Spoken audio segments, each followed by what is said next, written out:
As the saying goes, we are what we repeatedly do. And heading into another year, you probably want to be thinking about what you're going to be doing. It's certainly never a bad idea to look at people like Gandhi, Nelson Mandela, or Martin Luther King when it comes to living to your principles and making change in the world. I specifically mentioned them. These are people who came from nowhere, managed to lead peaceful movements that completely changed the current establishment. They faced huge powers of oppression against their people, and instead of being overwhelmed by how tiny their own life was, they asked themselves, what can I do here? And it was this specific question of responsibility that led to them forging revolutions in their own countries for rights and equality against a system that had seemed unbreakable.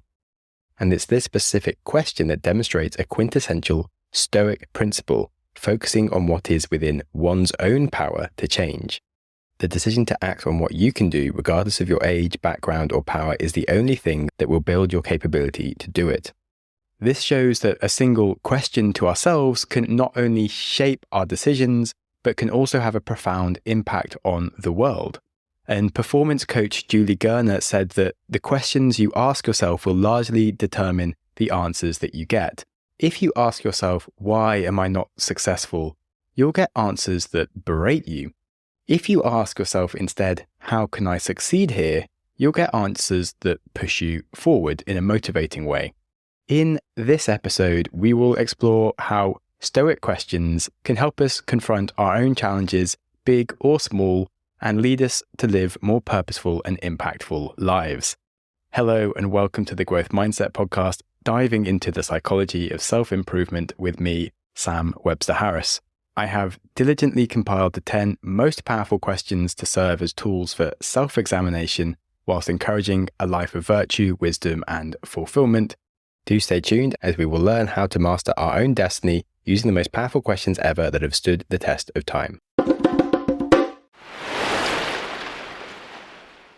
As we reflect on our plans for 2025 and think about how 2024 has gone, it's always nice to look for answers, but the best wisdom always comes from great questions.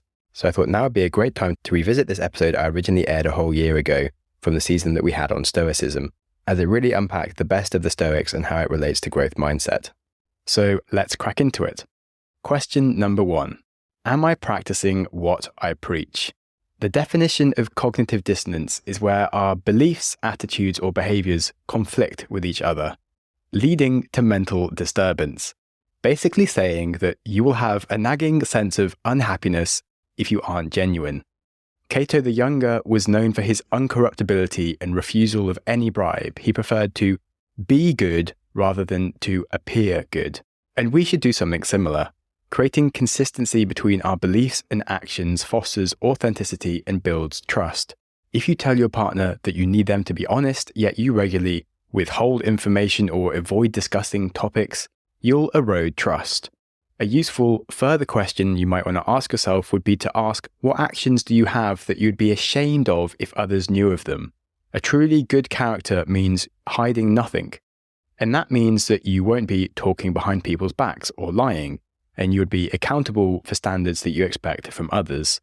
As a parent, if you tell your kids to eat healthy, make sensible finance choices, and be on time, but you eat fast food, make impulse purchases, and are always late, you can't hold your kids accountable for not following your instructions, because they'll be following your actions. Question 2. How can I simplify my life to focus on what's important? Warren Buffett is well known for his legendary advice that one should make a list of our 25 biggest priorities in life, and then cross out the bottom 20 priorities and use those 20 as a list of things that you should not be doing at all, so that you will actually work on only the 5 most important things in your life. Now, whatever strategy you use, simplifying your life is one of the most impactful things that you can do. We don't realize how much all the different commitments and possessions slow us down and block our progress. One of my favorite stories of focus is when Steve Jobs returned to Apple in 1997. They were on the brink of bankruptcy, losing $1 billion a year with a sprawling product line of dozens of different Mac models, different types of printers and scanners. And Steve went and simplified what they were doing and cut out 70% of their products, so they focused on just 5 really great things that they did well, and within a year they were back in profit, and they went on to become the most valuable company in the world by being known for their focus on doing something really well. And if this works for Apple, then freeing ourselves of physical and mental clutter can lead to greater success as well. But we have to learn to say no to things. We must ask ourselves what takes up our time or our mental headspace or even our physical space, and list out things like activities, responsibilities, possessions, or even people that perhaps need to be cut out. Daniel Kahneman will never accept a commitment on the phone, and he says he will only confirm a meeting or obligation a day later. He found that he is just drawn to be people-pleasing, and by giving himself some distance, he can assess rationally his priorities before filling his commitments. So we have to get clarity ourselves on what are the most important things, and that leads to the next question to help you work out what actually matters. Number 3. Will this matter in 1 year or in 5 years' time?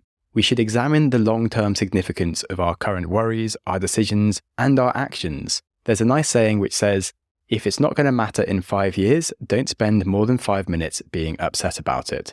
Because no, you don't need to stress about your dinner being ruined or someone cutting you up in traffic. You do need to care about whether you are a supportive person to those around you, that you show up positively and work on meaningful things. Another important element here is that mastery comes from sticking at something over a very long time. Most people can learn 80% of a skill very quickly, so if you jump about, you won't be exceptional at anything, and we can examine our dedication for many things besides work. Nat Eliason suggests we might consider even a 30-year time horizon. Is this habit something I want to do for 30 years?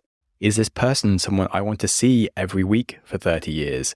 Is this how I want to spend my money for 30 years? Is this how I want my body to look or feel for the next 30 years?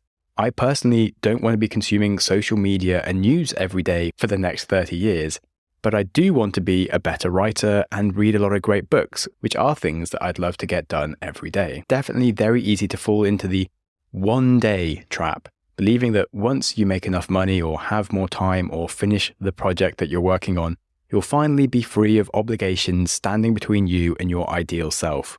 But one day never comes. We have to start creating that day now. I had a friend who had a near-death experience a few years ago where she was run over, and she had been working, successfully climbing the career ladder, but during the weeks of her recovery, she realized she didn't want to work on anything that wasn't her dream, and she quit. She's now a sports presenter working for Arsenal TV and living that dream, and the only thing that was stopping her was herself. As an adult, we have to accept that no one is going to make you do the things you wish you could be doing. You have to get up and do it yourself. And I really hope that you don't need to nearly die to realize what's important for you. If you found this question useful, I recorded an entire episode last year called 8 Questions to Build Long-Term Happiness that is definitely worth a listen. Number 4, what is within my control? It's not what happens to you, but how you react to it that matters. We've spoken about the dichotomy of control a lot because it is so important. The Stoic principle teaches that peace of mind and happiness comes from focusing our efforts only on the things within our control, our thoughts, our feelings, and our actions, and then just accepting anything that lies beyond our control. And it's honestly one of the most powerful concepts in achieving happiness. You can reduce anxiety, improve your focus, and your decision-making. Like the example a few minutes ago of Daniel Kahneman, who can't control how many people ask him for his time, but he can create a decision framework, giving himself some space to work out rationally if he should say yes or no to a commitment. It's always easy to blame our environment when there is something that we have control over. An employee can't control their manager's decisions or the financial performance of the company, but they can control their effort and their work attitude. An entrepreneur can't control the market, but they can control their reaction to failures and their persistence. We should be regularly asking ourselves if we are dwelling on things that we cannot change, and just let go of past grievances and future worries to focus on the present opportunities. Do you check the news regularly or the price of Bitcoin? When you post something on social media, do you regularly check to see how many people viewed it? Or podcasters like me might be checking our analytics every hour to see our downloads. which is definitely something I don't do, because that is dwelling on stuff out of our control. It's not giving us useful information, but adds stress and does funky things to our attention and emotions when we could just be doing the things that we can control, like working harder. So, as I said, if it won't matter in 5 years, don't spend more than 5 minutes on it today. Number 5, how can I turn obstacles into opportunities? The growth mindset, of course, views obstacles as opportunities to learn, but it's more than that. Things that are easy aren't usually worth doing. A successful business, a hit record, an Olympic gold. These are not easy achievements. Neither is a happy marriage, a healthy body, or a strong circle of close friends. They all take hard work. Healthy muscles don't grow without resistance. When something becomes difficult, we should be excited. It means we are here right now doing the important, difficult bit of the thing worth doing. The Stoics said, "No man is more unhappy than he who never faces adversity, for he is not permitted to prove himself." J.K. Rowling didn't give up on her Harry Potter draft when her abusive marriage fell apart and she ran away from her partner to recover. She rewrote her draft with a darker, more realistic tone about life that turned Harry Potter into the hit success that it became. Ryan Holiday, of course, says that the obstacle is the way. It's not that we should go around the obstacle, but through it. The hero of any story doesn't just wake up, have a good life until the story ends. No, they wake up and everything goes wrong for the entire book until the end, where they arrive transformed, wiser, and more capable. Edison didn't view failed experiments as failures, but as steps towards success. He famously said that I found 2,000 ways not to make a light bulb, and I only needed to find one way to make it work. Number 6, what should I do now? And I'm going to break this up into 2 sections because largely the question of what to do now weighs on us when we have a hard decision. And I think there's 2 sub-questions that we can ask ourselves that I really encourage you to try. The first is, what would a wise person do in this situation? And the second is, what is the simplest action I can take right now to improve the situation? So firstly, using a role model of someone you think wise is a great way to shape decisions and can be a brilliant guide for you. Launched CD Baby and sold the company for millions, and he wrote many brilliant books. He would use many different wise people as mentors by writing an email of all the questions he really wanted to ask of them for his current predicament. And instead of sending the email, he would then write out all of their responses in their voice for himself, just giving himself the perspective of different ways of thinking. And now that we're in the era of AI, you could even use ChatGPT. Whether you need a YouTube coach or a therapist's opinion, how about Warren Buffett's analysis of a given stock? You can ask GPT to tell you what a wise person would say for you in the situation. Why not? And then the other question you should ask yourself is, what is the simplest action I can take right now? And this encourages progress. Looking at large problems can be overwhelming, but if we break them down into small actions, it can be manageable, it can reduce anxiety, and picking one small thing to do creates momentum. Instead of freezing, we are acting. It can be very easy to overcomplicate things when maybe a simple solution would do.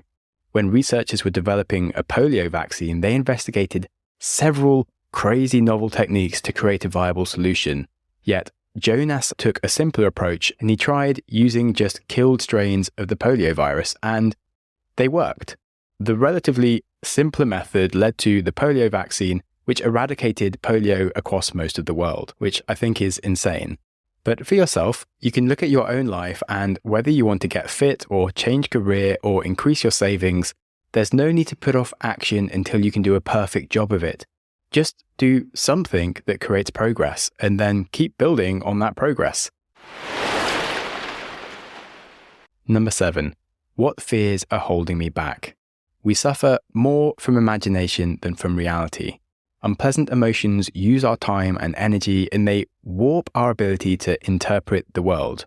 We have a limited amount of cognitive resources, and if those are focused on negativity, we actively limit ourselves from our potential. If an entrepreneur focused only on their risks, they'd never have time to be acting on any of their potential. If a parent was too afraid to let their kid go to school because maybe they'd be unpopular and they kept them home, The kid will reach adulthood with no social skills and they will be unpopular. Crazy, but we manifest the fears we focus on. It's the same in relationships, success, health. You must understand that fears are not just unpleasant emotions, but also destructive. And don't just look at the fears that hold you back. Ask yourself, what am I missing by choosing to worry or be afraid? Right, we have 3 more questions coming up and then some surprise bonus content that you'll find out about at the end. So do please stay tuned whilst we have a very short advert break to keep the show running.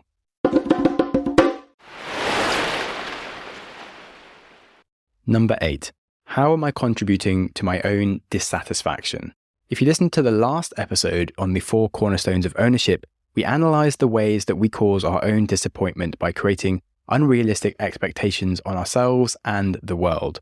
If we hold an identity of being a runner or a painter, but we don't actually do those things anymore, we are disappointed every day when we fail at being who we think we are.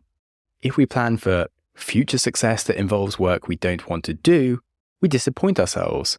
A desire is a contract with yourself to be unhappy until you get the thing. So if you desire a black belt in karate, if you don't also have the desire to train every day for years, you're just going to be unhappy.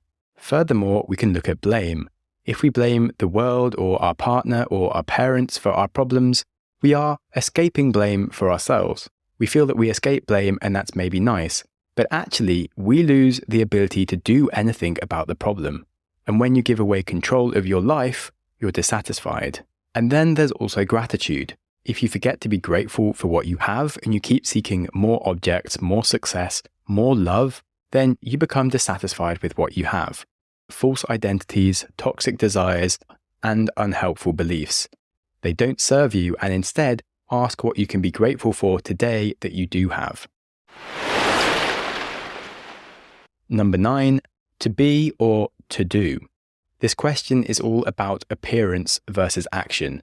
Would you rather be known as the world's greatest lover whilst being terrible in bed?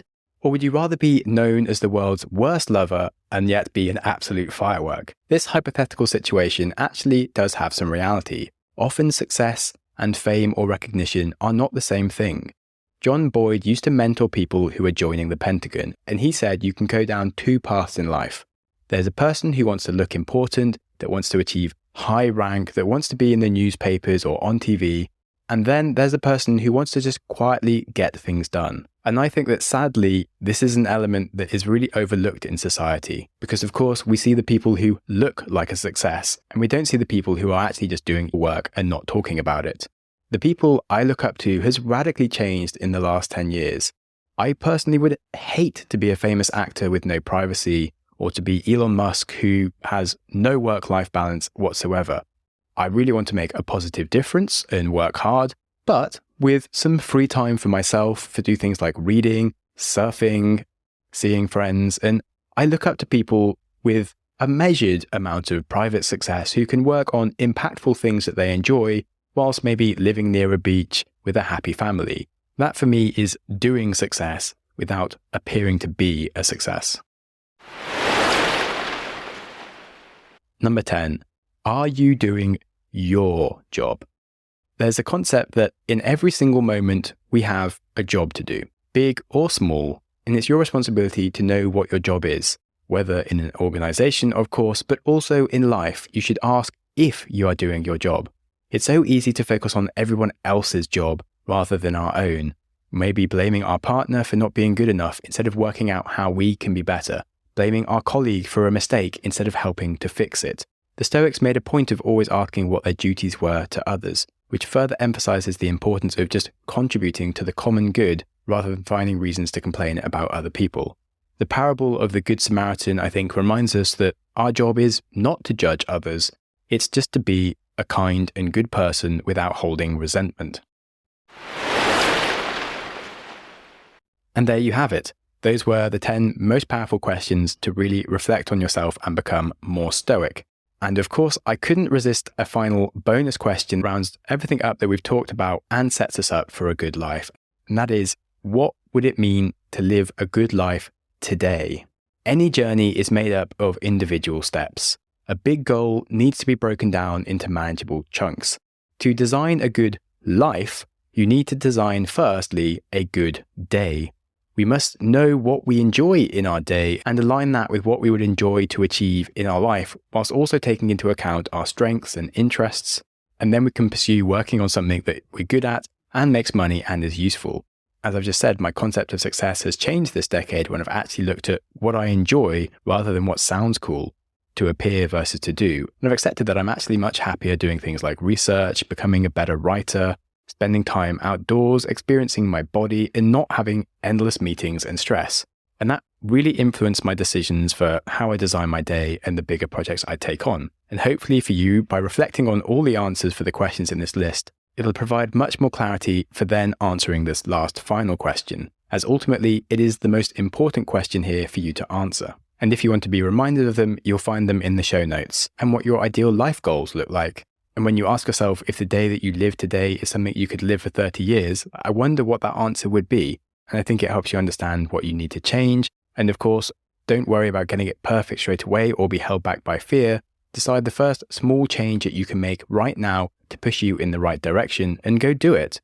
Huge achievements are the sum of many small actions. So I will leave you now to get cracking. If you enjoyed the episode, please share it with a friend or hit us up with a rating or comment in Spotify, YouTube, or Apple. It really does make a big difference that have been sending me comments. Very much appreciated. I'd love to know what small thing you think you can change today to help improve your life. And after all, you know I like to end by asking us to remember that life is to be enjoyed without putting off our happiness behind future goals or desires. So be kind to yourself today, and whilst you're at it, be kind to someone else too. Thank you so much for listening. Go you! Your consistency to reach the end of an episode is legendary. My hero! But when we learn things, it's important to reflect. So I politely invite you to take a pause, rifle through the biggest ideas you just heard. So here's your opportunity to hit pause and have a think. Okay, did you wrestle with some insights? Information doesn't stick when we race from one podcast to the next without using our brain to play with the knowledge. So here's another go at a pause. Alrighty, I'll let you off to continue with your life now. If you have any ideas or feedback for the show, I'm always interested to hear from you. You're the best! And other than that, please stay curious. Curious. Quote. Smiling for no reason.